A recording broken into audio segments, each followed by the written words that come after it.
Oke, selamat datang. Kali ini kita bakal ngobrolin sesuatu yang kita semua alamin, yaitu pubertas. Tapi kita akan lihat dari sudut pandang yang unik banget. Sumber kita kali ini adalah buku pelajaran agama Islam untuk kelas 4 SD di Indonesia. Kira-kira apa ya yang bisa kita pelajari dari cara mereka mengajarkan topik yang jujur aja cukup sensitif ini? Yuk kita bedah bareng-bareng.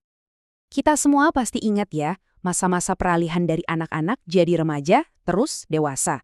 Tapi, pernah kepikiran gak sih, kapan persisnya momen itu terjadi? Nah, buku pelajaran ini juga mulai dari pertanyaan yang sama. Tapi jawabannya bakal ngebawa kita ke perspektif budaya dan agama yang sangat spesifik. Nah, ini dia kata kuncinya. Balik.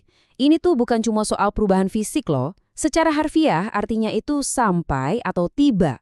Sampai di mana? Di sebuah gerbang baru. Di mana seseorang sekarang dianggap bertanggung jawab penuh atas semua perbuatannya di mata Tuhan. Inilah bisa dibilang akhir resmi dari masa kanak-kanak. Biar kita paham betul, kita akan lihat konsep balik ini dari dua kacamata yang menarik. Yang pertama dari hukum agama dan yang kedua dari biologi modern. Dari situ, kita bakal lihat gimana penanda ini mengubah segalanya dan memunculkan kewajiban-kewajiban baru. Oke, kita mulai dari yang pertama ya. Kita lihat dari sudut pandang fikih atau hukum Islam. Di sini, kedewasaan itu bukan sesuatu yang abstrak.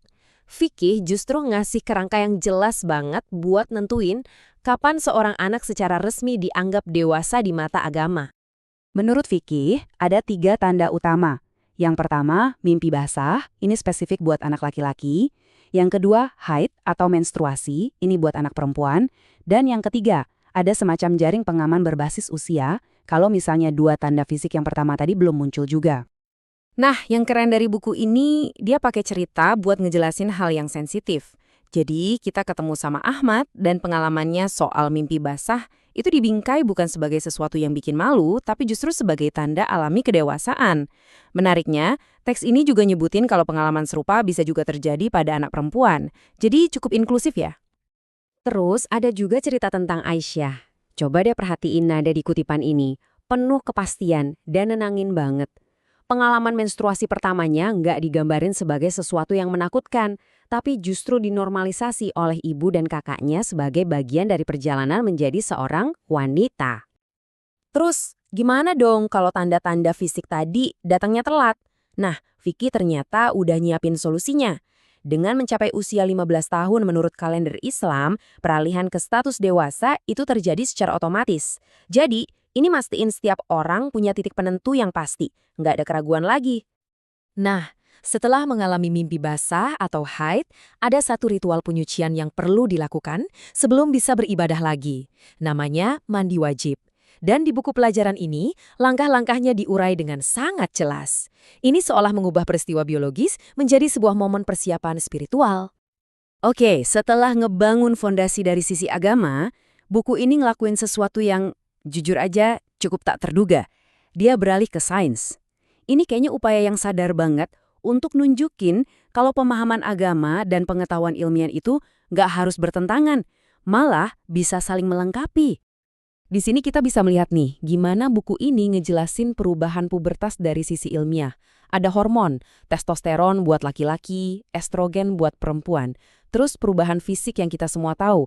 Tapi coba deh lihat baris terakhir, ini menarik banget. Buku ini bahkan nyoba ngejelasin kecenderungan psikologisnya.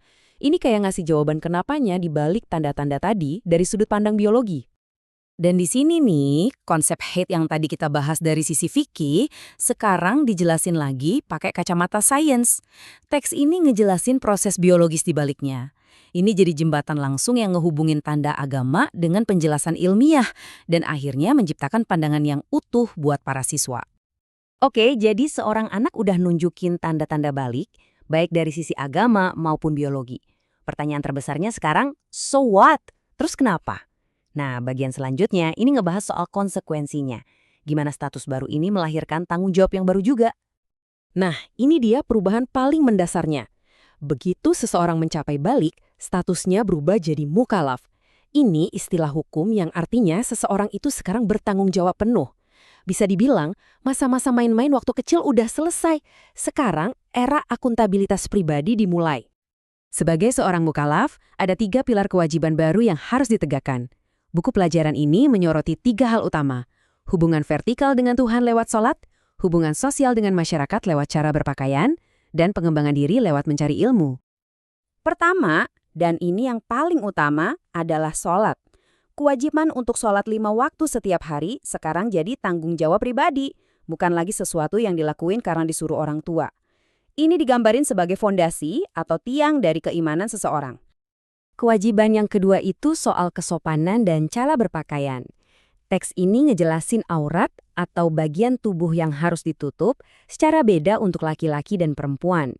Ini semacam penanda eksternal dari kedewasaan internal dan kesadaran akan kehadiran diri di tengah masyarakat. Dan yang terakhir, yang menurut saya ini powerful banget adalah kewajiban buat mencari ilmu. Ini bukan cuma soal sekolah ya, tapi perintah seumur hidup untuk terus belajar.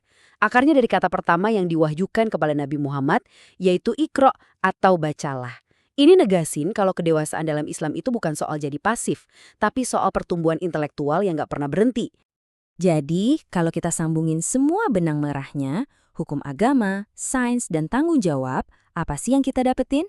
Kita ngeliat ada upaya untuk membangun sebuah jalan menuju kedewasaan yang utuh. Jalan yang nggak misahin antara tubuh, pikiran, dan jiwa. Dan sebagai penutup, buku ini ngasih satu pesan moral. Sebuah hadis tentang pentingnya memilih teman dengan bijak. Ini nasihat yang praktis banget, yang nunjukin kalau perjalanan jadi dewasa itu sangat dipengaruhi oleh orang-orang di sekitar kita. Pada akhirnya, yang kita lihat ini kan sebuah model pendidikan yang unik ya, yang nggak menghindar dari topik sulit, tapi justru merangkulnya dengan ngegabungin iman dan sains. Ini bukan lagi soal biologi atau ritual aja, tapi soal ngebentuk identitas. Jadi, mungkin pertanyaan buat kita renungkan bareng-bareng bukan cuma gimana cara ngajarinnya, tapi pemahaman kayak apa sih yang mau kita kasih ke anak-anak kita tentang perjalanan mereka sendiri jadi dewasa. Terima kasih sudah menyimak.